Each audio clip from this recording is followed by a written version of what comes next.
Hola a todos, este es el canal de la enciclopedia. El libro que les explicaré en este episodio es una biografía imparable, Siggy B. El Astonishing Journey de Wilzig desde Auschwitz Survivor and Penniless Immigrant hasta Wall Street Legend. El autor del libro es Joshua M. Green, quien es un estudioso del Holocausto, biógrafo y cineasta. La biografía de Joshua sobre los sobrevivientes del Holocausto se ha convertido en un éxito de ventas en todo el mundo. También es un conferenciante popular y ha sido invitado a hablar en el Pentágono de Estados Unidos. Su documental sobre la historia del Holocausto fue transmitido por Discovery Channel y tuvo una repercusión considerable. La protagonista de este libro es Siggy B. Wilziger, fue publicado en 2021 y es el último trabajo de Joshua. En el proceso de escribir este libro, Josué se dio cuenta de que había muy pocas personas que pudieran brindar un testimonio creíble de ese periodo de la historia. Esto le hizo apreciar especialmente este trabajo. Joshua llevó a cabo más de 100 entrevistas detalladas con familiares, amigos, exempleados, colegas, clientes y socios de Siggy, y también clasificó una gran cantidad de datos históricos para restaurar la vida completa de Siggy. Siggy nació en 1926 y murió en 2003. En el siglo XX en el que vivió, la historia estuvo llena de altibajos y surgieron talentos en gran número, pero Siggy no fue una figura política ni una figura famosa en los campos de la ciencia y cultura.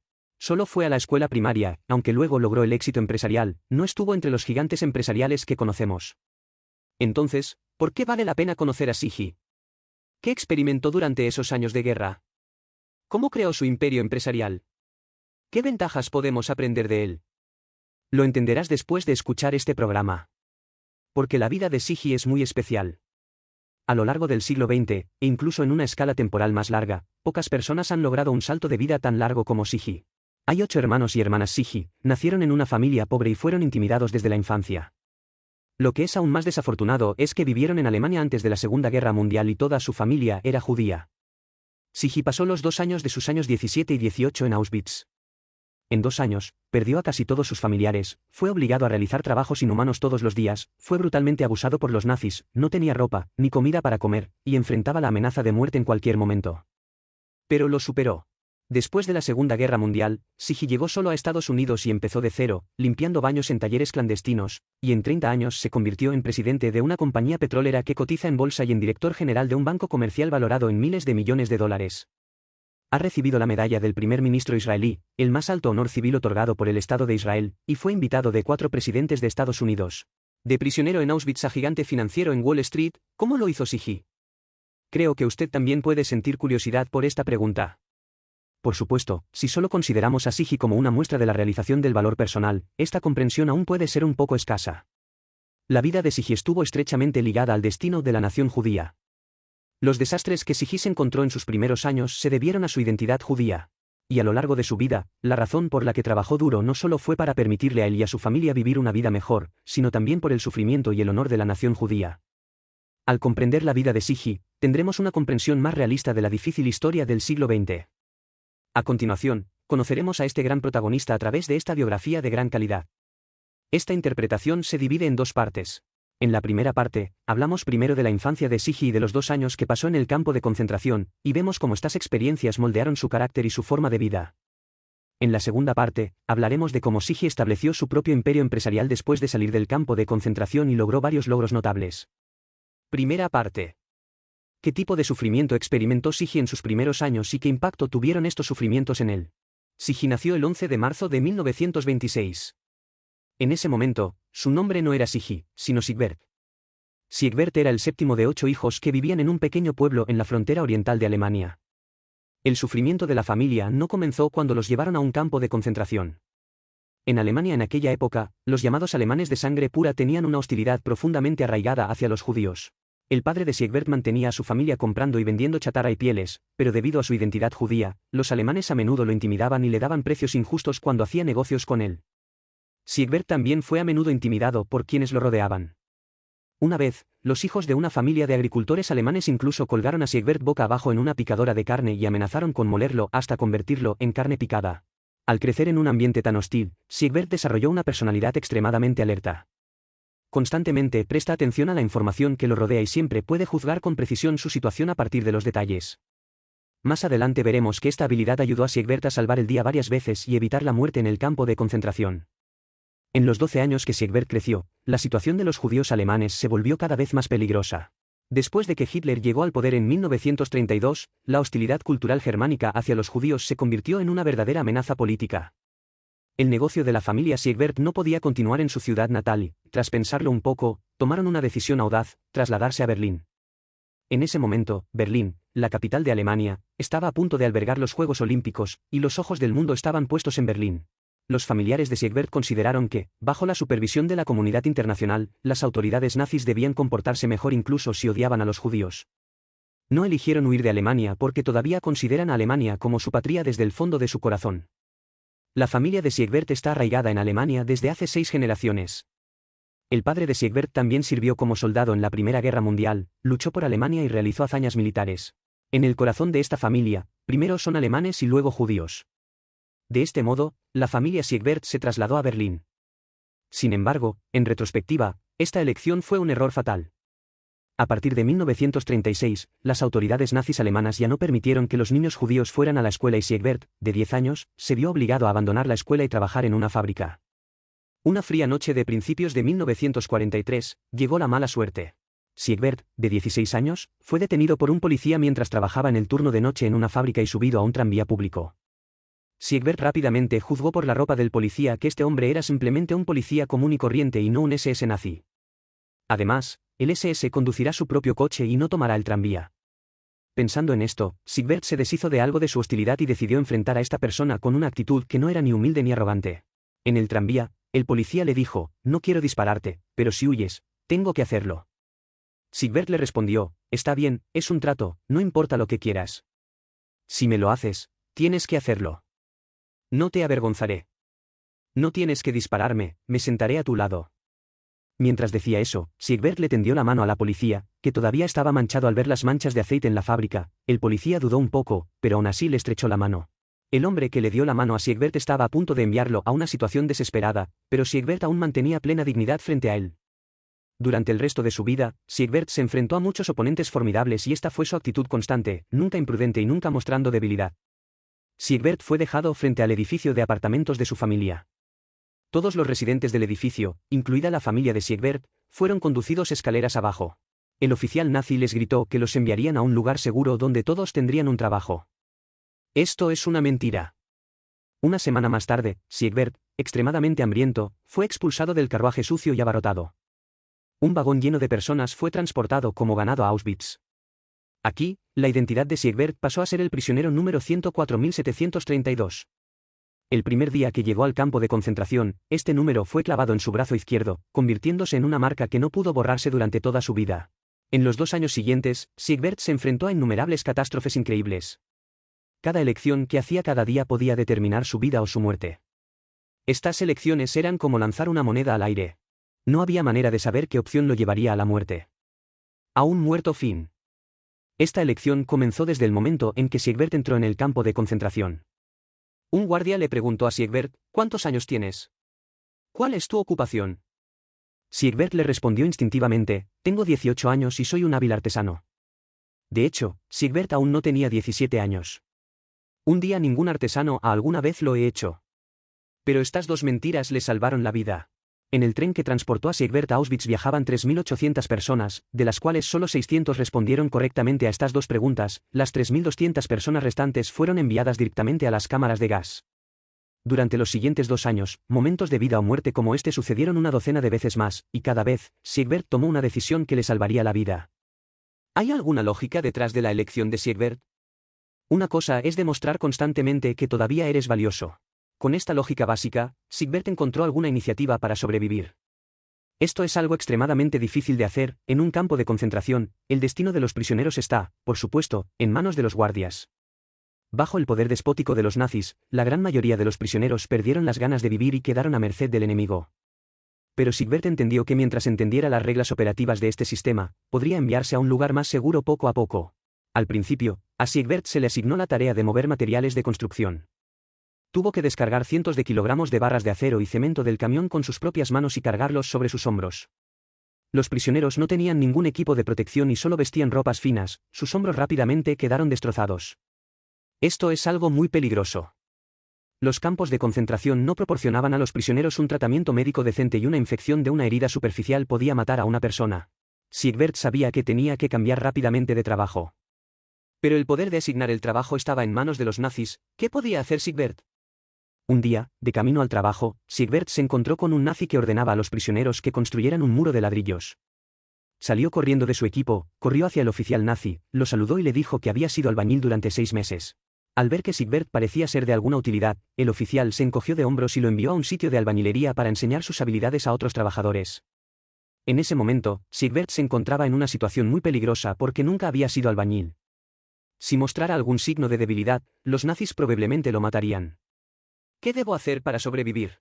El método de Siegbert era aprender algo y venderlo ahora. Buscaba un albañil en la obra para aprender algo todos los días y luego le enseñaba lo aprendido a otro albañil. De esta manera fingía saber mucho y engañaba a los demás.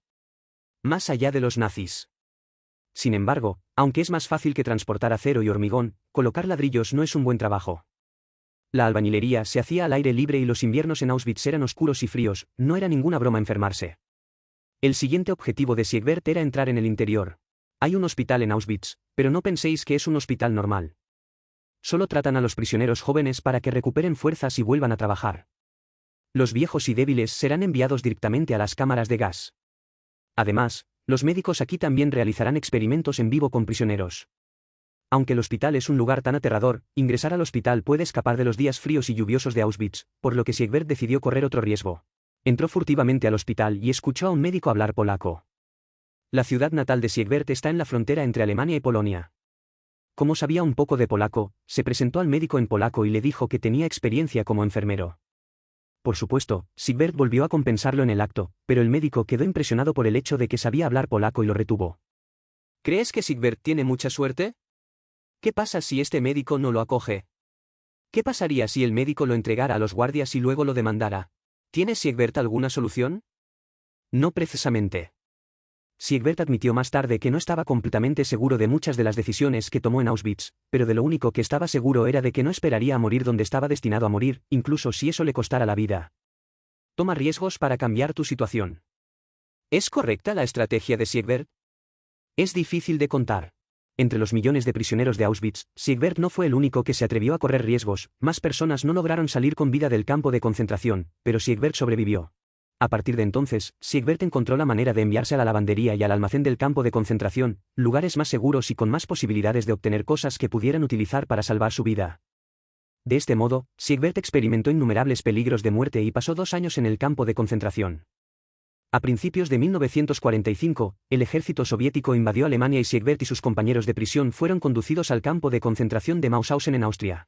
Finalmente, el 5 de mayo de 1945, el ejército estadounidense entró en Mauthausen y Siegbert fue liberado. Es concebible que si una persona pasa esos 2 años siendo adolescente, su vida cambiará por completo. Ahora veamos cómo esta terrible experiencia moldeó a Siegbert. En primer lugar, no se preparará cuidadosamente durante mucho tiempo solo para algo, sino que estará alerta en cualquier momento y en cualquier lugar, listo para aprovechar todas las oportunidades posibles y enfrentar todos los desafíos posibles. Esta es la manera de sobrevivir que aprendió en el campo de concentración. En las décadas siguientes, siempre que encontraba una oportunidad que podría cambiar su vida, Siegbert siempre hacía todo lo posible para aprovechar la oportunidad primero y luego encontrar formas de adaptarse al nuevo entorno y a los nuevos requisitos del rol. Además, Siegbert ya estaba harto de que los nazis le mandaran en el campo de concentración, lo que le hacía sentir un gran disgusto hacia la autoridad. Se convirtió en una persona resolutiva y resolutiva que a veces incluso parecía un poco dominante. Este fuerte temperamento le ayudó a conseguir el éxito en el negocio, pero también ejerció mucha presión sobre las personas que vivían a su alrededor. Al final, después de presenciar la muerte trágica de muchas personas todos los días y enfrentar la amenaza de muerte en cualquier momento, después de vivir así durante 2 años, Siegbert en realidad regresó a un mundo normal y seguro. Siegbert sintió que cada segundo de su vida restante estaba lleno de dolor, era un regalo invaluable y su deseo de vivir una buena vida era extremadamente fuerte. Este largo y oscuro sufrimiento no logró quebrar a Siegbert, sino que lo templó hasta convertirlo en una persona fuerte y llena de buena voluntad hacia el mundo. Durante los 2 años posteriores a la guerra, Siegbert trabajó para las agencias de inteligencia estadounidenses, persiguiendo restos de nazis en Austria. El equipo que dirigía capturó al líder nazi Hans Goebbels, que se había escapado de la red. Este hombre era el hermano menor de Joseph Goebbels, ministro de propaganda del Reich de Hitler y uno de los más fervientes partidarios de Hitler. Por esta gran hazaña, Siegbert recibió un pasaje gratuito a los Estados Unidos. El 12 de diciembre de 1947, Siegbert se despertó de la cabina, subió a cubierta y vio la Estatua de la Libertad en el puerto de Nueva York en la niebla de la mañana. En ese momento, Siegbert tenía 21 años, solo tenía $240 y estaba a punto de comenzar una nueva vida en los Estados Unidos. Cambió su nombre a Siggy, un nombre que sería conocido por muchas personas en el futuro. La segunda parte. En la primera parte, aprendimos sobre las dificultades que experimentó Siggy cuando era niño. A continuación, echemos un vistazo a cómo Siggy comenzó desde cero y construyó su propio imperio empresarial paso a paso después de llegar a los Estados Unidos. El primer trabajo de Siggy en Estados Unidos fue palear nieve de las aceras. En diciembre de 1947 hubo una tormenta de nieve en Nueva York. Siggy puede ganar $2 al día paleando nieve. Al día siguiente de conseguir el trabajo, Siggy encontró a 2 niños del vecindario y les pidió que lo ayudaran a palear la nieve, y cada uno recibió 50 centavos. Siggy obtuvo una ganancia neta de $1 al día sin tener que hacer nada. Al final del mes, había ganado $20. Es una cosa pequeña, pero se nota que Siggy es muy conocedor de los negocios y nunca estará satisfecho trabajando para otra persona. Mientras tenga la oportunidad, definitivamente creará su propia carrera. Por supuesto, antes de eso, Siggy todavía necesita algo de tiempo para acumular. Trabajó como trabajador en 2 talleres clandestinos, produciendo artículos pequeños como mochilas escolares y pajaritas. El ambiente en estas fábricas es terrible y el aire está lleno del olor acre del pegamento. Pero en comparación con los lugares donde Siggy se quedó antes, estas condiciones son bastante buenas. Siggy trabaja muy duro y nunca se queja. No solo eso, también tomó la iniciativa de solicitar más puestos de trabajo a su jefe. Ayudó a su jefe a limpiar baños en oficinas y fábricas, ganando $1.50 extra a la semana. Aunque los colegas de Siggy consideran degradante el trabajo sucio, como limpiar los baños, a Siggy no le importa. Mientras exista una oportunidad de mejorar su vida, nunca la dejará pasar. Después de eso, Siggy cambió muchos trabajos. 6 años después de llegar a Estados Unidos, ya se había asociado con un amigo para abrir una pequeña fábrica de monederos. La ambición de Siggy despertó el afecto de una mujer. El nombre de esta señora es Naomi. Xiao Siggy tiene 8 años y también es judía. Pero a diferencia de Siggy, Naomi no experimentó el sufrimiento del Holocausto. Creció en un entorno privilegiado. Los padres de Naomi son ambos nativos americanos. Mientras la familia Siggy sufría en el campo de concentración, el padre de Naomi construyó un rico negocio familiar y se convirtió en un poderoso empresario inmobiliario, principalmente en el negocio de los cementerios. Aunque los padres de Naomi eran muy reacios a casar a su preciosa hija con un refugiado indefenso, Naomi estaba decidida a casarse con Siggy. Vio cualidades preciosas en Siggy. Este hombre había experimentado dificultades inimaginables, pero todavía estaba lleno de entusiasmo por la vida y tenía sentido del humor. Naomi y Siggy se casaron en 1954. Siggy le prometió a Naomi que vivirían una buena vida juntos, pero no quería ni un centavo de la familia de Naomi, quería ganarse la riqueza de la vida por su cuenta. Luego, Siggy trabajó en varios trabajos de ventas. Dirigió el negocio del cementerio para su suegro y obtuvo muy buenos resultados, y su suegro poco a poco se sintió aliviado por él. En ese momento, Siggy tenía una familia feliz, una carrera tranquila y vivía una vida estadounidense de clase media. Para una persona que sobrevivió a un campo de concentración, esa vida era tan buena como la siguiente. ¿Siggy está satisfecho? ¿Se detendrá aquí? De nada. Siggy empezó a invertir en acciones de una empresa. El nombre de la empresa es Wilshire, es una empresa petrolera y no es de gran escala. Siggy pensó que su inversión estaba segura, pero pronto conoció a un viejo hombre de negocios respetado. El viejo empresario era un experto en invertir en acciones y le dijo a Siggy que el negocio de Wilshire parecía prometedor, pero su junta directiva era tímida y había muchos errores en su gestión. Solo reemplazando a un líder capaz esta empresa podrá salir del problema y desarrollar su potencial. Cuando Siggy recién comenzó a invertir en acciones, se enteró por los expertos que la empresa en la que invirtió no era confiable. ¿Qué debería hacer? ¿Deberíamos vender nuestras acciones rápidamente? Siggy pensó por un momento, ¿qué tal si compramos esta empresa? Siempre que se compre la empresa, Siggy puede llevarla personalmente por el camino correcto, lo cual es mucho más interesante que ayudar a su suegro a vender lápidas. Para dirigir una compañía petrolera, ¿cuánto sabe Siggy sobre la industria energética y los conocimientos financieros y de gestión relacionados? No sabía nada sobre ninguna de estas áreas. Pero esto es igual que cuando dijo que había trabajado como albañil y enfermero en el campo de concentración. Lo importante es aprovechar la oportunidad primero. En cuanto a los conocimientos y habilidades necesarios, se pueden dominar con la práctica. Es posible que este enfoque de Siggy no se aplique a todos, pero para un hombre de negocios extremadamente inteligente y ambicioso como Siggy, esta estrategia es sin duda la más eficiente. Entonces, con los recursos financieros de Siggy en ese momento, ¿podría permitirse el lujo de Wilshire? Ni siquiera cerca. Durante los años siguientes, Siggy movilizó a todos sus amigos y familiares para que se unieran a su grupo de inversión y juntos compraron todas las acciones en circulación de Wilshire. Un grupo inversor privado adquiere los derechos de gestión de una empresa que cotiza en bolsa mediante la compra de acciones, algo que hoy suena increíble, pero todavía era posible en los Estados Unidos en los años 60. De esta manera, la participación de Ziggy en Wilshire creció gradualmente hasta un nivel que no podía ignorarse. El grupo de inversión de Ziggy formaba parte de la junta directiva de Wilshire y el número de escaños que ocupaba siguió aumentando. Finalmente, en 1965, Ziggy, de 39 años, se convirtió en presidente de Wilshire Company. A partir de entonces, el talento de Ziggy como manager realmente emergió. Cuando se hizo cargo de Wilshire, los ingresos totales de la empresa en los primeros 9 meses de ese año fueron de $1,3 millones, con una pérdida neta de casi $500.000. 5 años más tarde, bajo la dirección de Ziggy, los ingresos anuales de la empresa fueron de casi $9 millones y su beneficio neto alcanzó los $700.000. El negocio de la empresa también se ha ampliado desde el petróleo hasta las piezas de automóviles y los productos electrónicos, y su estructura es más estable y segura. Aunque al principio otros accionistas de la empresa no recibieron con agrado la llegada de Ziggy, pensando que era un laico y despreciando su identidad judía, después de 5 años, tuvieron que admitir que era una bendición que Ziggy dirigiera la empresa. Ellos beneficios tangibles. Pero la visión de Ziggy va más allá. Quería que la empresa siguiera creciendo y, para lograr un mayor crecimiento, necesitaba un flujo de caja constante. ¿Dónde está el abundante efectivo? Banco. Entonces compra un banco. La estrategia de desarrollo de Ziggy parece ingenua, pero así es como siempre lo hace. Después de investigar un poco, Ziggy se decidió por el banco que quería comprar, New Jersey Trust Company. Este banco comercial se abrió 30 años antes de que naciera Ziggy. En 1945, el año en que Ziggy fue emancipado y liberado, los depósitos de la New Jersey Trust Company sumaban más de $100 millones.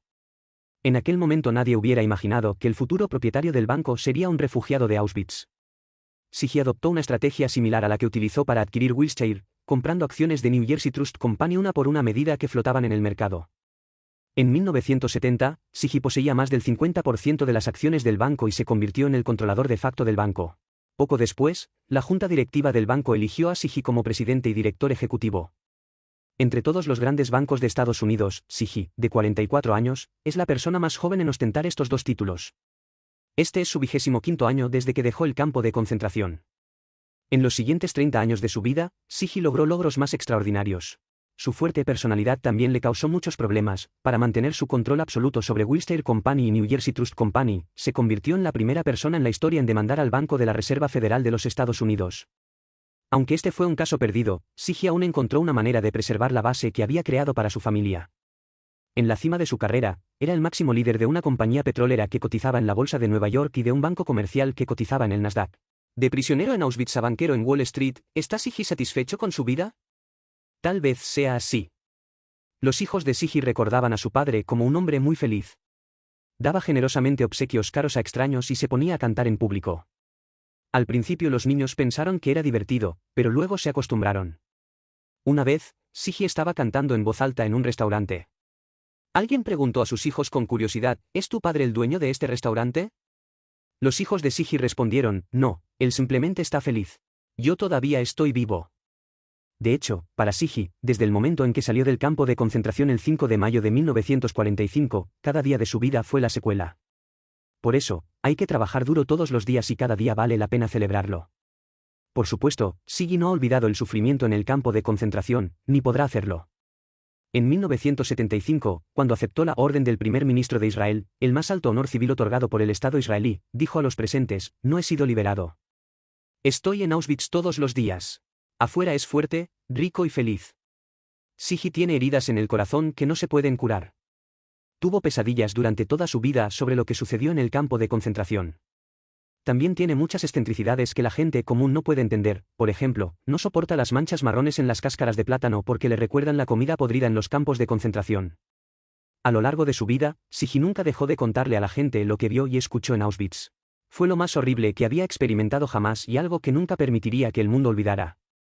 Ziggy fue el primer sobreviviente del Holocausto que se dirigió a los cadetes de la Academia Militar de Estados Unidos en West Point. También utilizó su destacado talento empresarial para promover el establecimiento del Museo Conmemorativo del Holocausto de los Estados Unidos. Debido a esta importante contribución, él y Naomi fueron invitados a la Casa Blanca para cenar con el presidente y su esposa. En 2000, a Ziggy le diagnosticaron mieloma múltiple avanzado, un cáncer de sangre incurable. Al final de su vida, una de las últimas cosas que hizo Ziggy fue grabar un vídeo de su testimonio sobre Auschwitz. El 7 de enero de 2003, Ziggy falleció. En sus 77 años de vida, Sigi experimentó la historia, creó su propia historia y la registró intacta.